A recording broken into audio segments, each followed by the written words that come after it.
यूरोपीय महिला हूँ। मैं पहली बार भारत 21 साल की उम्र में आई थी।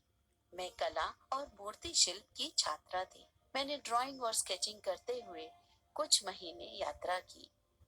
मेरे माता पिता जर्मनी से थे। बचपन से ही मुझे प्रकृति से प्यार रहा है, जानवरों, जंगलों, बादलों और बारिश से। लेकिन जीवन कविता नहीं है।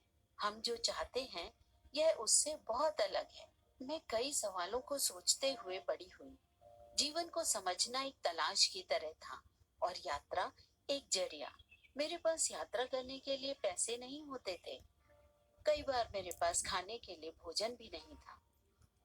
मैंने लिफ्ट लेकर France, Spain, Italy, Holland, England और उत्तरी अफ्रीका की यात्रा की। मैं किताबें पढ़ती थी और कई बार खुले फार्म और जंगलों में भी सो जाती थी। फिर अपने 20 के दशक में मैं अफ्रीका चली गई और एक सामाजिक कार्यकर्ता के रूप में स्कूलों और बाल घरों के लिए काम किया।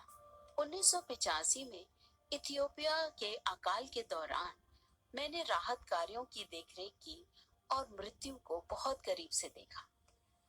मैं गरीब थी। मेरी जेब हमेशा खाली रहती थी, लेकिन मैं दुनिया देखना चाहती थी और जीवन के दुखों का उत्तर ढूंढना चाहती थी। अफ्रीका में 7 साल काम करने के बाद मैं दक्षिण अमेरिका चली गई और वहां भी 6 साल समाज सेवा में गुजारे। प्रश्नों व उनके उत्तरों की खोज जारी रही। ब्राजील में एक दिन मैंने लद्दाख के बारे में पढ़ा और एक बार फिर मैं भारत की ओर खिंचती चली गई। भारत में कुछ साल रहने के बाद मैं अपने पति से मिली और सारनाथ में बस गई। यहाँ बहुत गर्मी होती है, इसलिए हर साल गर्मियों के कुछ महीने मैंने लद्दाख में बिताने शुरू किए। मैं लद्दाख में एक महिला महोत्सव में गई थी। वहां मैंने एक चीनी अमेरिकी महिला को एक ध्यान अभ्यास करते हुए देखा। तुरंत मेरा ध्यान उसकी ओर गया। वह फालून दाफा का अभ्यास कर रही थी, जो एक प्राचीन साधना पद्धति है। मैंने लगभग 55 देशों की यात्रा की है और हर तरह का अध्यात्म देखा है। मैं सहज ही इस पर भरोसा करने के लिए तैयार नहीं थी।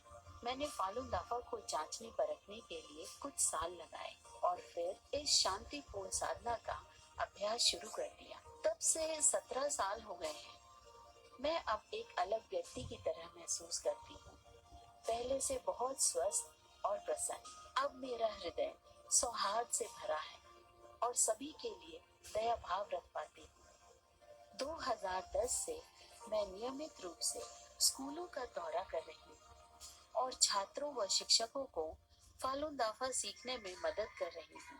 आज तक मैंने लद्दाख, उत्तर पूर्व भारत, उत्तर प्रदेश, कर्नाटक, उत्तराखंड और हिमाचल प्रदेश के 60 से अधिक स्कूलों की यात्रा की है। इसका शिक्षकों और बच्चों पर सकारात्मक प्रभाव रहा है। मुझे बहुत प्यार और सौहार्द मिला है, लेकिन सबसे अच्छी बात यह है कि मुझे हृदय को छूने का मार्ग मिला है। दुनिया में दुख और पीड़ा समाप्त नहीं हुए हैं, लेकिन मैं लोगों को वह बता पा रही हूँ जो मेरे हृदय के करीब है। सत्य, करुणा, सहनशीलता, हम सभी को अपने जीवन में इसकी आवश्यकता है। फालून दाफा अच्छा है,